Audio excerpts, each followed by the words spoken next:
Pertama, pilkada ini kan dinamika daerah, ya, dan ini adalah sumber dari legitimasi pemerintahan di daerah. Karena kita akan berhenti menggunakan rezim penunjukan penguasa daerah oleh pemerintah pusat. Sekarang basis legitimasi mereka itu bersumber dari rakyat langsung. Karena itu 270 pilkada ini itu adalah sumber dari legitimasi kekuasaan daerah yang sangat urgent, sangat penting, dan berbahaya kalau kita tawarkan pakai PLT. Itu mengancam krisis legitimasi yang besar sekali. Bahwa di daerah ada yang memilih keluarga presiden, keluarga wakil presiden juga ada, keluarga menteri juga ada. Kita bisa nyebut beberapa menteri yang anaknya sedang maju pilkada. Itu adalah dinamika daerah. Ya, kita nggak punya hak untuk merampas hak orang untuk maju dan dipilih dalam dinamika daerah tersebut. Gitu. Jadi ini soal legitimasi yang diberikan oleh rakyat. Oleh sebab itu, saya kira ada dua nafas yang sama dari mereka yang ingin menunda pilkada dan meributkan soal-soal yang tadi saya katakan di awal. Kita lupa bahwa ini adalah pesta rakyat. Rakyat yang memberikan legitimasi kepada kehadiran pemimpin yang membuatnya bisa menggunakan kuasa dan anggaran negara untuk memimpin. Kalau bukan rakyat yang mengangkat mereka, apa basis legitimasinya? Kira-kira begitu, Bang Karni. Lah, kalau pertanyaan pertama saya tadi, apa jawabannya itu? Dibikin jelas pertanyaannya, Bang Karni, apa? Saya baca pekan-pekan ini, para netizen itu rame-rame menyerang Anda. Padahal karena Anda mendukung pencalonan wali kota Solo. Tapi yang saya heran, selama ini Anda itu diagung-agungkan para netizen. Dan itu ramai sekali kalau ada habis ngomong di ALC. Lah pertanyaannya, ini yang berubah itu netizen atau Anda? Ya, semua orang berubah, Bang Karni. Tidak ada yang pasti kecuali perubahan itu sendiri. Posisi kita berbeda, ya kan? Dulu kita tidak punya partai politik, lalu kita membuat Partai Gelombang Rakyat Indonesia, punya struktur hampir di 100% sekarang di seluruh Indonesia. Mereka punya dinamika yang saya tidak bisa kendalikan sepenuhnya karena itu adalah dinamika rakyat yang sebenarnya fair terjadi di semua tingkatan. Rakyat memilih semua orang yang ingin dia pilih. Kadang-kadang rakyat juga memilih kotak kosong. Jadi itu dinamika demokrasi rakyat, ya, hak rakyat di tingkat bawah. Jadi saya kira kita semua netizen dan kita semua berubah. Saya kira itu penjelasannya, Bang Karni. Kita ini di Partai Gelombang Rakyat Indonesia ini sedang membangun kolaborasi di tingkat bawah. Di Sumbawa saya membangun kolaborasi dengan kader-kader partai yang mengusung pasangan Nur Salam namanya. Nurdin Ranggabarani dan Burhanuddin Jafar Salam. Itu kandidat kita di Sumbawa ini. Ini kalau 3 kali Anda menyebut nama itu, maka saya akan tagih Anda untuk bayar iklan. Ya, itu aspirasi rakyat, Bang Karni. Jadi kembali ke pertanyaan atau ke topik ini, Anda setuju ditunda ya pilkada? Begini saya ingin mengatakan, Bang Karni. Pertama, saya mengkhawatirkan krisis, bukan cuma krisis kesehatan, dan sekarang krisis ekonomi yang menjadi dilema kita. Saya juga mencemaskan krisis legitimasi kekuasaan, baik di tingkat pusat maupun di tingkat daerah. Sebab kalau kita masih punya kekuasaan yang legitimate, kita bisa menghadapi krisis kesehatan. Kita bisa menghadapi krisis ekonomi. Pemimpin kita yang legitimate itu bisa mengajak kita untuk hidup miskin bareng, makan dari hutan, kita kembali ke nature, kira-kira begitu. Tapi sekali kita kehilangan basis legitimasi, itu berbahaya sekali. Dan krisis ini bisa menyebabkan krisis legitimasi juga kepada pemerintahan pusat. Ini yang saya ingin ingatkan kepada pemerintah pusat.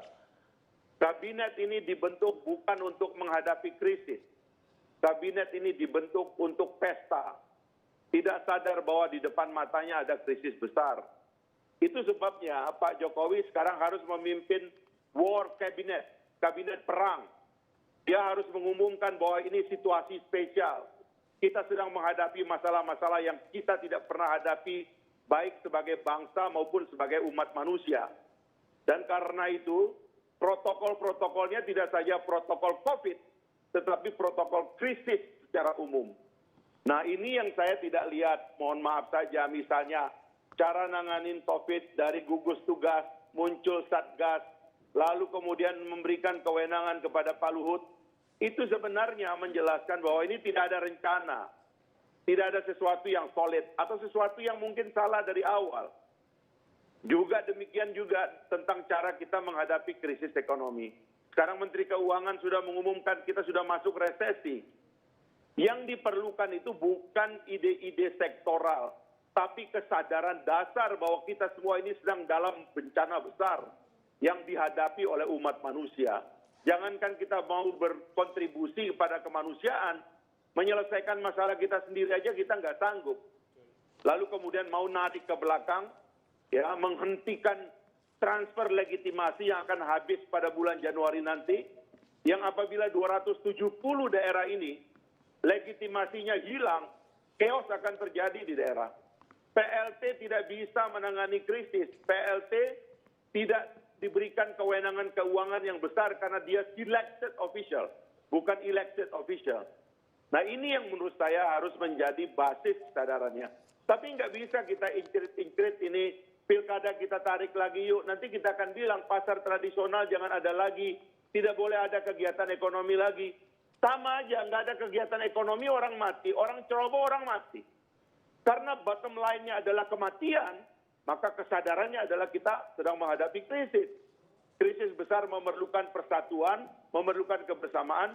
Presiden harus angkat perang sekarang ini, menyatukan bangsa ini supaya jangan berpecah belah. Supaya kita menghadapi krisis ini bareng-bareng gitu loh. Itu aja belum sanggup kita lakukan, kita masih pecah.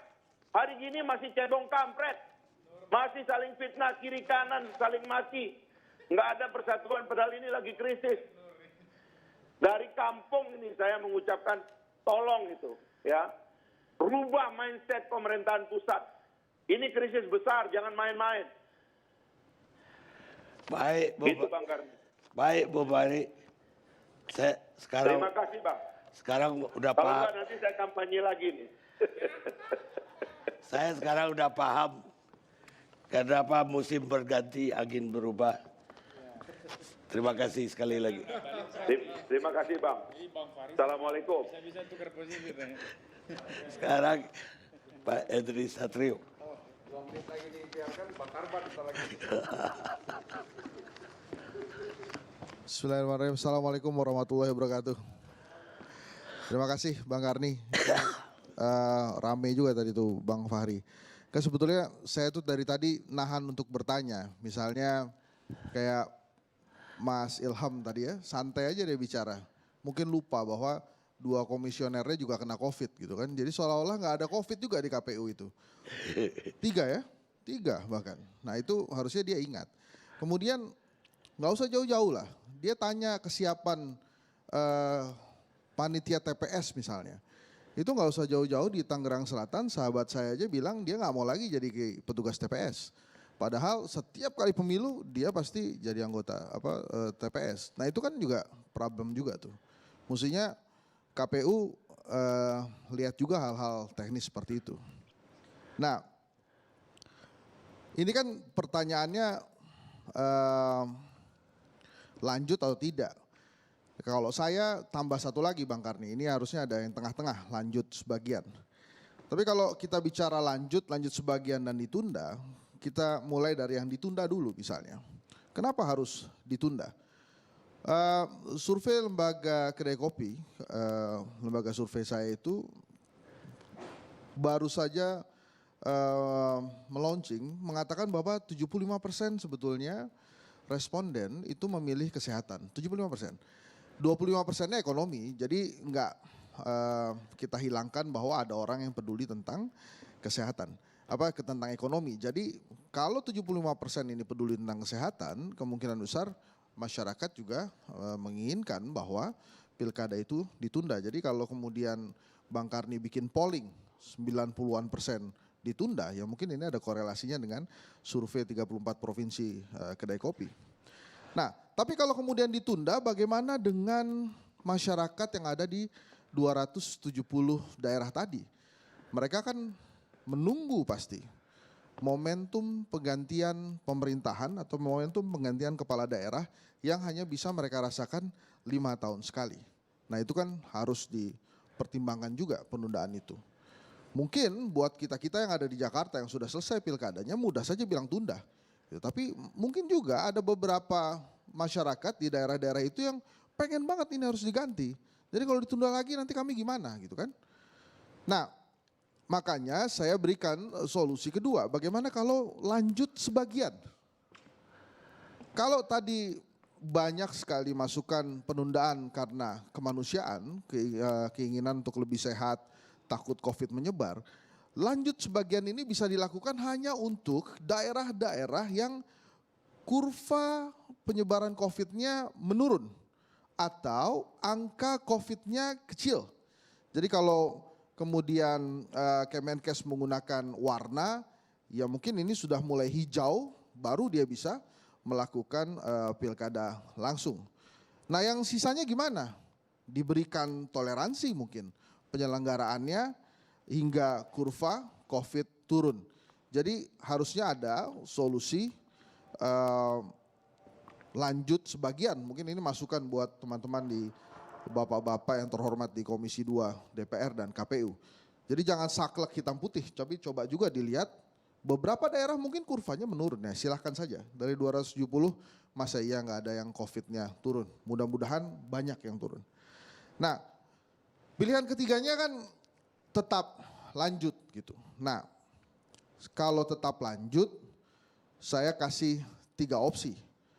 Yang pertama adalah dengan perpu yang ketat. Ini sudah dibahas, tadi Bang Nasir Jamil dan Mas Arief juga membahas bahwa kalau ada paslon yang melanggar protokol kesehatan itu langsung didiskualifikasi misalnya, salah satunya. Nah kemudian opsi yang kedua penggunaan e-voting dengan mekanisme IKTP. Walaupun saya masukkan opsi tapi saya ragu juga ini bisa dilakukan karena mungkin keterbatasan infrastruktur dan teknologi. Nah yang ketiga ini memang saya sepakat dengan Bang Refli, ada mekanisme pilkada tidak langsung, voting di DPRD. Memang ini tidak bisa memuaskan semua pihak, tapi ini tetap demokratis, kemudian nggak perlu ada singgungan, jadi artinya tanpa konser sehingga rantai penyebaran COVID-nya bisa diminimalisir dan nyawa juga selamat. Bisa nggak seperti ini? Bisa. Ada satu hal yang belum dilakukan oleh negara ini, Presiden sebagai kepala negara bisa menginisiasi forum negara untuk khusus membahas tentang pilkada di masa pandemi ini. Siapa saja forum negara itu? Isinya ya Presiden, kemudian ada MPR, jadi artinya ada DPR, ada DPD, kemudian ada KPU Bawaslu untuk membahas ini. Nah forum negara ini kan belum terjadi, makanya mudah-mudahan didengar juga oleh Presiden usulan-usulan kita ini. Nah, masyarakat sebetulnya percaya kepada pemerintah saat ini. Jadi ini sebetulnya momentumnya ada di momentum Presiden Jokowi karena 63% lebih masyarakat Indonesia, itu berdasarkan lembaga survei kedai kopi, percaya bahwa pemerintah bisa menangani COVID. Ini kan mudah saja, kenapa kemudian banyak masyarakat yang percaya kepada pemerintah bahwa pemerintah bisa menangani COVID. Karena memang tidak ada lagi yang bisa dipercaya. Mau keluar negeri nggak bisa. Kita di-ban berapa puluh negara tuh, kita nggak bisa ke sana. Dan di sana juga ada COVID gitu, mau ngapain juga keluar negeri. Jadi mau tidak mau rakyat percaya bahwa pemerintah bisa menangani COVID ini. Nah ini makanya momentum yang harusnya digunakan oleh Presiden Jokowi untuk memaksimalkan penanganan COVID ini dengan langsung turun tangan sebagai Dirjen Utama. Ini kan Pak Jokowi selama ini memang melakukan banyak hal, tapi selalu menugaskan saja. Menugaskan Menteri A, Menteri B, Menteri C sebagai satgas lah, sebagai komisi lah. Boleh nggak ya boleh-boleh aja. Tapi alangkah baiknya karena ini momentum ada di presiden, presiden bisa langsung memimpin sebagai panglima utama, Dirjen Utama.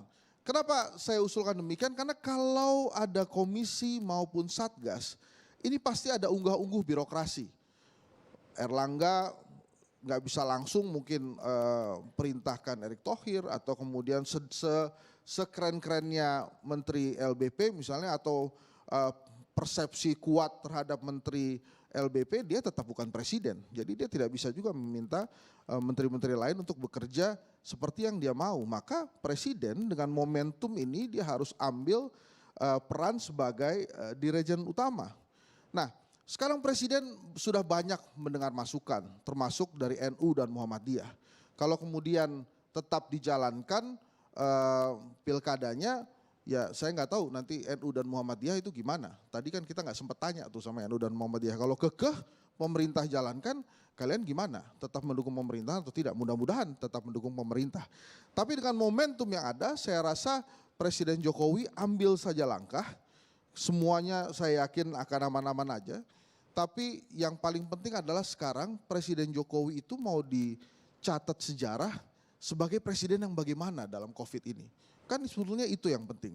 Nah, pada saat presiden mengatakan kesehatan yang utama, ini bisa menjadi momentum untuk silakan saja dipilih. Mau ambil opsi lanjut, mau ambil opsi tunda, atau lanjut sebagian. Toh ini masih ada waktu untuk mempersiapkan sistem, untuk memperbaiki sistem, dan tentunya mempersiapkan aparat untuk bisa melaksanakan, kalau memang nanti harus dilaksanakan di Desember, ya sudah disiapkan semuanya. Tapi yang jelas saya sih yakin ya bahwa dengan berbagai hasil survei yang dilakukan memang kesehatan menjadi prioritas utama bagi rakyat Indonesia. Karena kesehatan adalah prioritas utama, maka presiden harus ambil alih, harus jadi dirjen utama memimpin langsung penanganan COVID-19 termasuk memutuskan apakah pilkada 2020 ini tetap jalan atau tidak. Demikian Bang Karni, terima kasih. Baik, terima kasih banyak. Kita rehat dulu pemirsa.